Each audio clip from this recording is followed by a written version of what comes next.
Okay, this one is easy install and update the CloudWatch Agent with quick setup. Yep.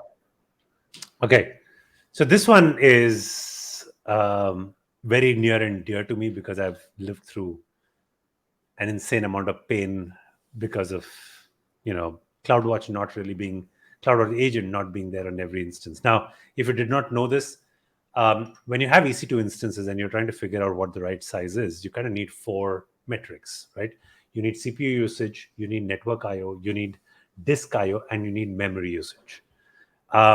You'll get all the other 3 metrics except for the memory usage by default out of CloudWatch because AWS can externally look at what is being allocated and what's happening. However, memory usage is something internal to the VM.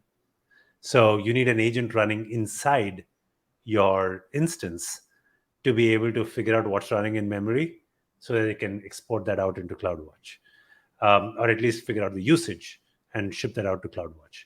If you don't have memory utilization numbers, you really can't right size any instance or figure out how to optimize things. And AWS, just because they will not do anything inside your instance, will never set it up by default. So it's, there are some AMIs where CloudWatch Agent is installed by default, but by and large, when you look at instances, CloudWatch Agent is not installed by default. So the Systems Manager CloudWatch setup is an easy way to centralize the setup of CloudWatch agents across all of your devices or all of your instances, sorry. And now that it can automatically update and set up and do all of that stuff, I think it makes the life of most, SysOps and FinOps, folks way easier because this is a big piece of information or data that's missing that allows us to right size or optimize our costs. Okay, awesome. That's really, really useful to have, to be able to, like you said, have that data to make the decision on what instance size that you need. I also have, Correct. I looked up the CloudWatch Agent. I'm very glad that it's open source. I mean, obviously, if they're going to ask you to install an agent, it better be open source, but it's a pretty busy repository. Looks like they can gather a lot of really useful data here. And yeah, they have the full list of the metrics here. Like you said, CPU time, idle IO. There's lots of different things that they can gather here.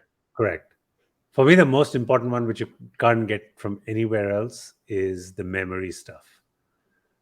Because that is so incredibly important. Yep, all of this. How much memory is available, how much memory is buffered, how much is free, how much is inactive. All of that stuff is incredibly valuable to figure out whether, sometimes you have processes that use up all the CPU, but use almost no memory. When you have those kind of scenarios, you want to move to a compute optimized instance, because that's probably going to be a better bang for your buck, and you'll get lower costs overall. If, however, you have stuff that is hardly using any CPU but using tons of memory, you want to switch over to the memory intensive, like databases, right? They're going to need as much memory as you can give it, and they will use all of it.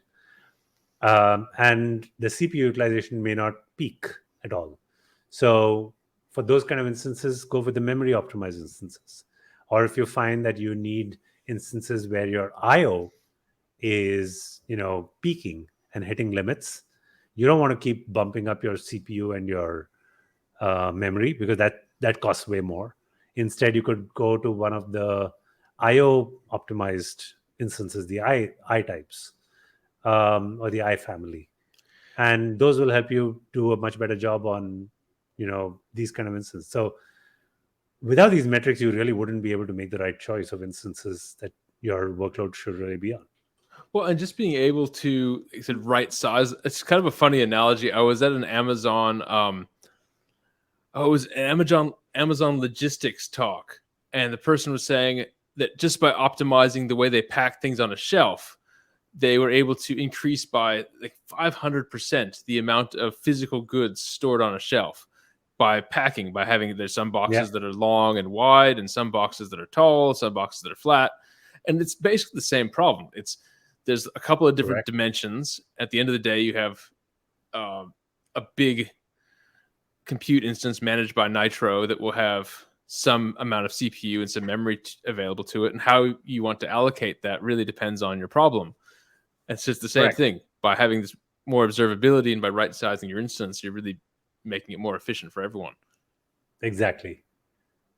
So yeah, not having these. Oh, and by the way, one of the other areas where we actually save tons of cost is by really understanding these metrics. It makes it easier to make a decision to use spot instances. So when you know that it's occasional use or you just need bursts or stuff like that, that's when you can actually cut your cost by 90% and leverage spot instances. Oh, that's a really, really good point. So not having these metrics makes it really hard to make any of those decisions. Yeah, that makes a lot of sense. Well, anything else on this one before we go on? Oh, we need to rate it. Oh yeah. I think this is incredibly valuable. So I think it definitely simplifies, because imagine thousands of instances installing CloudWatch agents manually. Absolute nightmare. So this definitely goes a long way in simplifying all of that stuff, keeping all the CloudWatch agents up to date with all the latest releases, security patches, all of that stuff. Yeah, this is a no-brainer. All right. And then let's see, in terms of the article, it seems really straightforward. Yeah, I think this is really straightforward. So I think the product page has great documentation, points to that. So yeah, I'd give this a 4 or 5. There we go. We give it 4.5. So maybe that a screenshot. But there we go. That's pretty good. All right. Well, let's talk about the next one, which is going to be RDS. Let me cue the transition, and here we go.